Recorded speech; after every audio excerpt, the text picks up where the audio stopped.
তো মই আজি আপোনালোকক দেখুৱাম আমাৰ ঘৰৰ পিছফালে অলপমান খেতি লগাইছে।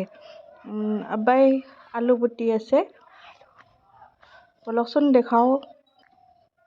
মই দেখুৱাই আছোঁ আপোনালোকক সকলোখিনি। বাৰীৰ পিছফালে আহি ভালেই লাগে।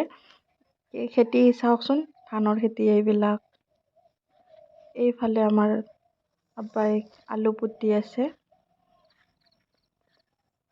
সেয়া দুটা আব্বাই আলু পুতি আছে।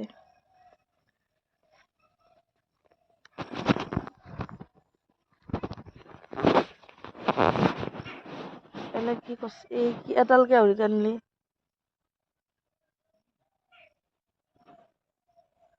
হৈছে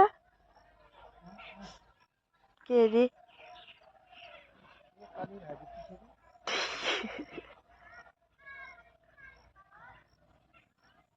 এটাই নাঙলেদি এনেকৈ টানি দি যাই আছে আৰু এটাই পুতি যাই আছে।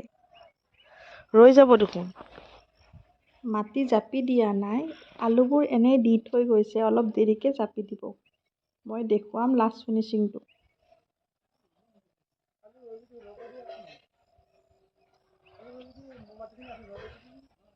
চাৰিওফালে খেতি, ধানৰ বিহাৰৰ খেতি, ধুনীয়া পৰিৱেশ, ভাল লাগে।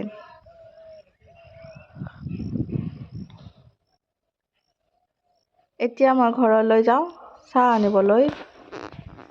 তাৰ কাৰণে চাহ আনিব লাগিব। এতিয়া মই চাহ বনাম, যাই কেনে নাস্তা ৰেডি কৰোঁ, আকৌ আহি আছোঁ, দেখুৱাম। চাহ খোৱা লোৱা হ'ল আব্বাহঁতৰ, আৰু এই লাষ্ট ফিনিচিং। এই আলু পোতা শেষ হোৱাৰ পাছত এনেকুৱাকৈ মাটিবোৰ জাপি ধুনীয়া এটা মানে দেখিবলৈ ধুনীয়া লগা হৈ উঠিছে। চাওকচোন, পালে গোটেইখিনি complete. Thank you for watching.